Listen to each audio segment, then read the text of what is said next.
सके निष्पक्ष खबरहरूको सङ्गालो न्युज 51 मा सहकर्मी साथी सुस्मिता फुयालको साथमा म राजु बोहराको नमस्कार।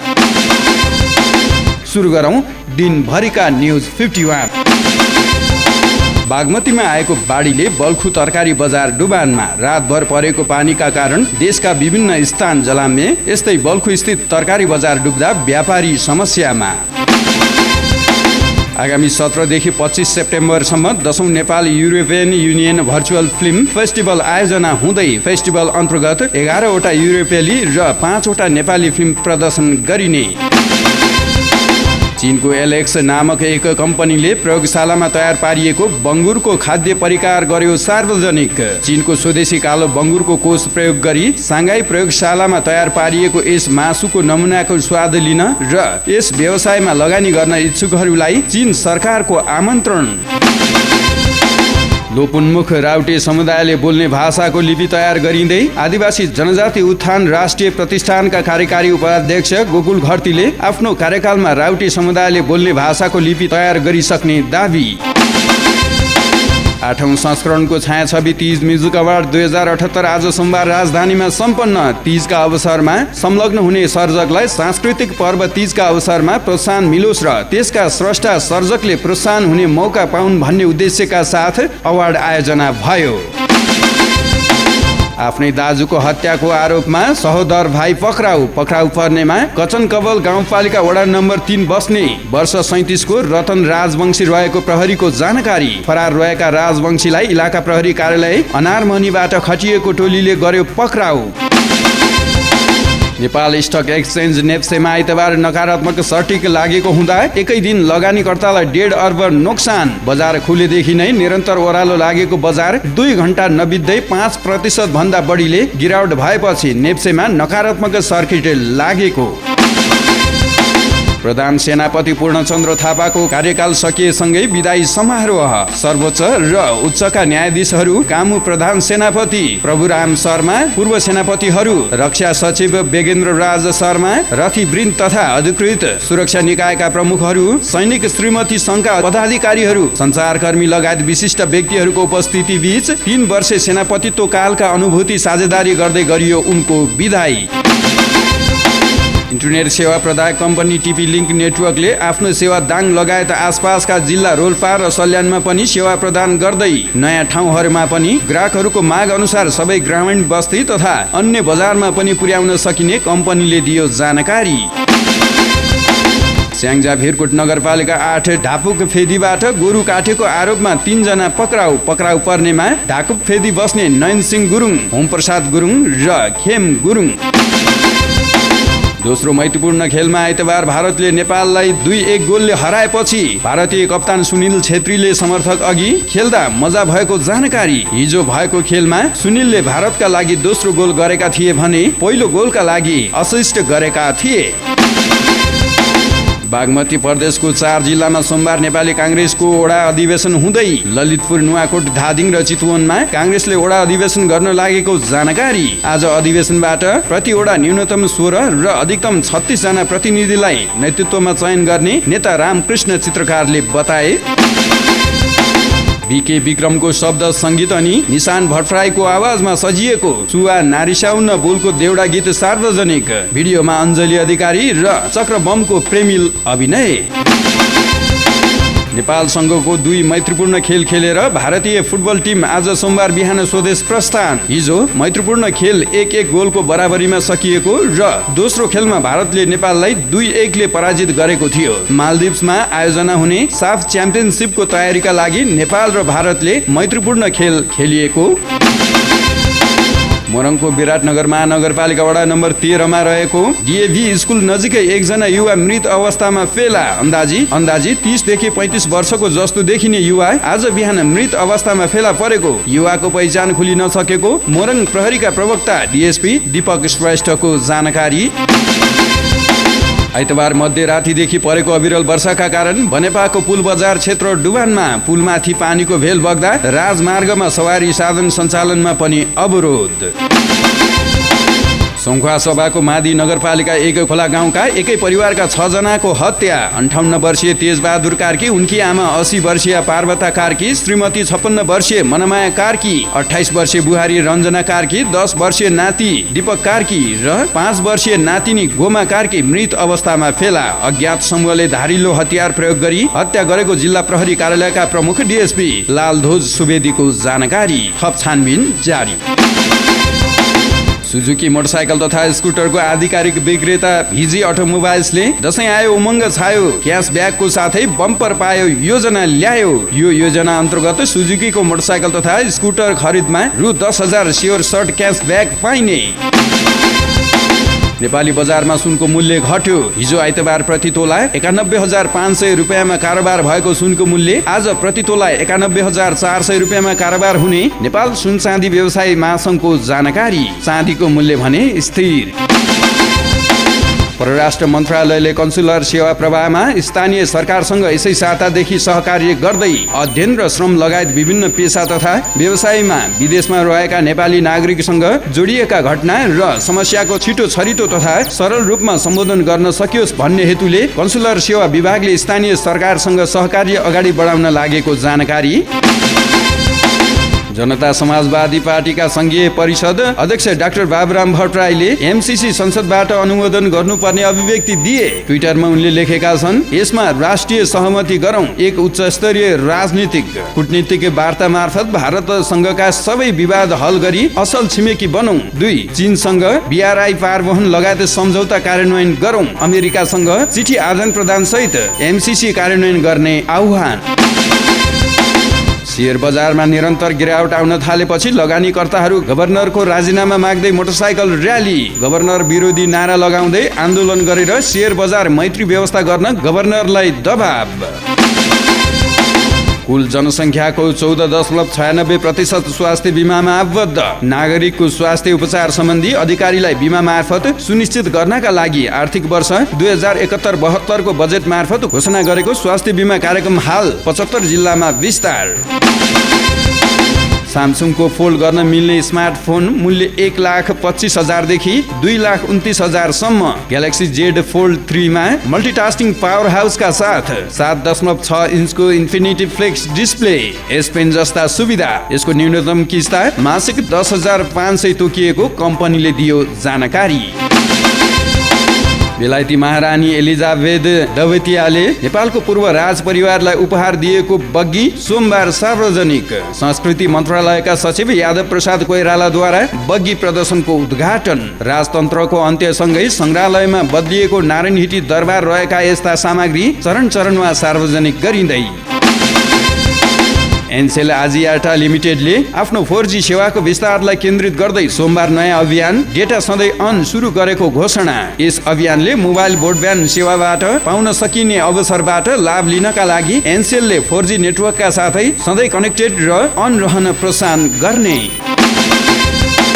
लोकसेवा आयोगले राज प्रताङ्कित प्रथम श्रेणी सहसचिवको लिखित परीक्षाको नतिजा गर्यो सार्वजनिक। गत साउन 15 गतेदेखि 20 गतेसम्म लिएको प्रशासन, परराष्ट्र, न्याय, सरकारी वकिल, कानुन र संघीय संसदतर्फ अन्तर्वार्ताका लागि छनौट भएका परीक्षार्थीको नामावली सहितको नतिजा सार्वजनिक भयो। मामिला प्रस्तुतिकरण र अन्तर्वार्ताका लागि आफ्नो न्यूनतम योग्यता र आवश्यक कागजपत्र सहित 1 साताभित्र कार्यालयमा उपस्थित हुन सूचित।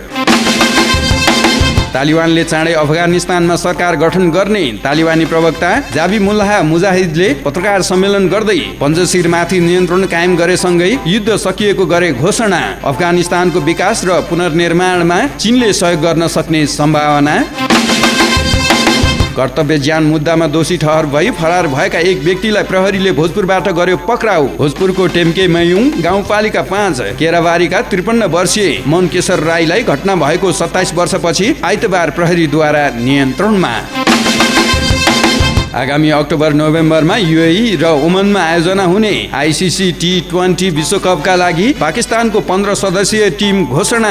5 ब्याट्सम्यान, 2 विकेटकिपर ब्याट्सम्यान, 4 अलराउन्डर र फास्ट बलर टिमसँगै भ्रमण गर्नका लागि 3 जना वैकल्पिक खेलाडी तोकियो। पुराना निर्देशक दीपक श्रेष्ठले निर्देशन गर्न लागेको चलचित्र घिन्ताङको छायाङ्कन भदौ 26 गतेबाट सुरु हुँदै चलचित्रमा केकी अधिकारी र गौरव पहरी मुख्य भूमिकामा रहने। प्रेम कथा फ्लेभरमा फिल्मका सफल निर्देशक सुदर्शन थापाले मोडल तथा सञ्चारकर्मी सुप्रिया कटुवालसँग गरे इङ्गेजमेन्ट। नायिका पूजा शर्मा र सुषमा कार्कीसँग नाम जोडिएका उनले AP1 टेलिभिजनकी समाचार वाचिकासँग गरे बिहेको तयारी। ललितपुर महानगरपालिकाले आफ्ना नगर प्रहरीलाई नेपाल भाषा तालिम दिन सुरु। 2 सातासम्म बिहान 9 बजेदेखि 10 बजेसम्म सबै नगर प्रहरीलाई नेपाल भाषा तालिम दिने जानकारी। ललितपुर महानगरको कार्यक्षेत्रभित्र अधिकांश स्थानमा नेवार समुदायको बाक्लो बस्ती भएकोले उनीहरूसँग प्रत्यक्ष कुराकानी गर्न नेपाल भाषा सिकेमा राम्रो हुने उद्देश्यका साथ तालिम दिँदै। इजरायलमा टाउको जोडिएका जुम्ल्या दिदीबहिनीको शरीर एक किसिमको दुर्लभ शल्यक्रिया मार्फत छुटाउन सफल। उनीहरूको शरीर छुट्याउन गत साता 12 घण्टा शल्यक्रिया गरिएको उपचाररत अस्पतालको जानकारी। विश्वमा 20 पटक मात्रै सम्पन्न गरिएको त्यस्तो शल्यक्रिया इजरायलमा पहिलो पटक। चिकित्सा शिक्षा सुधारका लागि अभियन्ता डाक्टर गोविन्द केसीले कुनै पनि बेला सत्याग्रह सुरु गर्ने चेतावनी। सरकारले विगतमा गरेको सम्झौता कार्यान्वयन गर्न नसकेको भन्दै आफूले कुनै पनि बेला सत्याग्रह सुरु गर्ने बताए। सुदूरपश्चिममा एकीकृत समाजवादी बन्यो सबैभन्दा ठुलो दल। एकीकृत समाजवादी रोज्ने प्रदेश संसदको संख्या 14। आज प्रदेश सांसद माया तामाङ बोहराले पनि गरिन् एकीकृत समाजवादीको पक्षमा शनाखत। संघीय लिम्बुवान मञ्च धरानका कार्यकर्ताहरूले समूहले सोमबार बीपी प्रतिष्ठान परिसरमा प्रवेश गरेर उपकुलपतिको कार्यक्षेत्रमा गर्यो तोडफोड। सरकारले माग पूरा नगरेको भन्दै सेवा ठप्प गरेर आन्दोलनमा उत्रिएका प्रतिष्ठानका चिकित्सकहरूको उक्त निर्णयको विरोधमा संघीय लिम्बुवानका कार्यकर्ताहरू भौतिक आक्रमणमै उत्रिए। निजामती कर्मचारीहरूले आज सोमबार पनि कोरोना विरुद्धको खोप लगाउँदै निजामती सेवा दिवस 2078 को अवसर पारेर निजामती कर्मचारीहरूका आधिकारिक ट्रेड युनियनले सिंहदरबारमा आयोजना गरेको खोप विशेष कार्यक्रममा खोप लगाउन बाँकी रहेका निजामती कर्मचारीहरूले कोरोना विरुद्धको खोप भेरोसेल लगाउँदै। राष्ट्र बैंकद्वारा जारी मौद्रिक नीति र निर्देशिका पछि पुँजी बजारमा देखिएको स्थितिका सम्बन्धमा अर्थमन्त्री जनार्दन शर्माले सोमबार गभर्नर महाप्रसाद अधिकारीसँग गरे टेलिफोन वार्ता। कुराकानी पश्चात लगातार ओह्रालो लागेको शेयर बजारमा सोमबार एकाएक रौनकता। नेप्से सूचक 161.94 अङ्कले वृद्धि। काङ्ग्रेस महामन्त्रीमा भिड्नेको लर्को। गगन थापा र विश्व प्रकाश शर्माले उम्मेदवारी घोषणा गरेसँगै युवा नेता प्रदीप पौडेलको पनि उम्मेदवारी। देवालय महेश बस्नेतको चुनौती। राष्ट्रिय युवा सङ्घको कार्यक्रममा उनले देवालय केही दिन अघि आफूलाई हराउन चुनौती दिएको भन्दै ओलीसँग देवाको प्रतिस्पर्धा हुन नसक्ने बताए। देवालय सदनमा प्रचण्डको कार्यकर्ता बनेर नआउन दिए चेतावनी। युवा सङ्घको भेलालाई सम्बोधन गर्दै ओली। अध्यक्ष ओली सभाको प्रमुख अतिथिको रूपमा अहिले युवा नेता महेश बस्नेतले सम्बोधन गरिरहेको ओलीको कार्यकालको तारिफ। 24 करोड बराबरको आइपिओ निष्कासन गर्दै मनोकामना इन्जिनियरिङ हाइड्रो पावर कम्पनीले आफ्नो जारी पुँजी 80 करोड 30% हुन आउने जम्मा रकम 24 लाख किता सेयर सर्वसाधारणका निमित्त निष्कासन गर्ने। भारतमा दैनिक संक्रमितको संख्यामा कमी। यसअघि दैनिक 40,000 भन्दा बढी संक्रमितहरू थपिने गरेकोमा अहिले घटेर 38,000 पुगेको अधिकारीहरूको जानकारी। पछिल्लो 71 दिनदेखि भारतमा दैनिक संक्रमितको संख्या 50,000 भन्दा कम हुँदै। काठमाडौँ उपत्यकामा असोज 1 गतेदेखि विद्यालयहरू खुल्ला हुने। सोमबार काठमाडौँको प्रमुख जिल्ला अधिकारी कालीप्रसाद अधिकारीसँग उपत्यकाका स्थानीय तहका शिक्षा समितिका अधिकृत, जिल्ला शिक्षा इकाइ प्रमुख र अभिभावक संघका प्रतिनिधि सहितको बैठकको यस्तो निर्णय। स्वास्थ्य मापदण्ड पालना गरेर हरेक स्थानीय तहलाई असोज 1 गतेदेखि विद्यालय खुल्ला गराउने सम्बन्धमा निर्णय भएको जानकारी। नेकपा एमालेका नेता सुभाष नेमाङले शेरबहादुर देउवा नेतृत्वको सरकार सर्वोच्च अदालतको आदेशबाट जन्मिएकाले केही काम गर्न नसक्ने गरे टिप्पणी। सर्वोच्चको आदेशबाट जन्मिएको सरकार 50 दिन नागिसक्दा पनि मन्त्रीमण्डल विस्तार नहुँदा अझै सरकार विस्तार गर्दा सरकार नै ढल्छ कि भन्ने डर र दल फुट्ने डर भन्दै उनले सरकारलाई महिना नपुगी जन्मिएको बच्चासँग तुलना गर्दै सरकारको लक्षण ठिक नभएको दिए अभिव्यक्ति।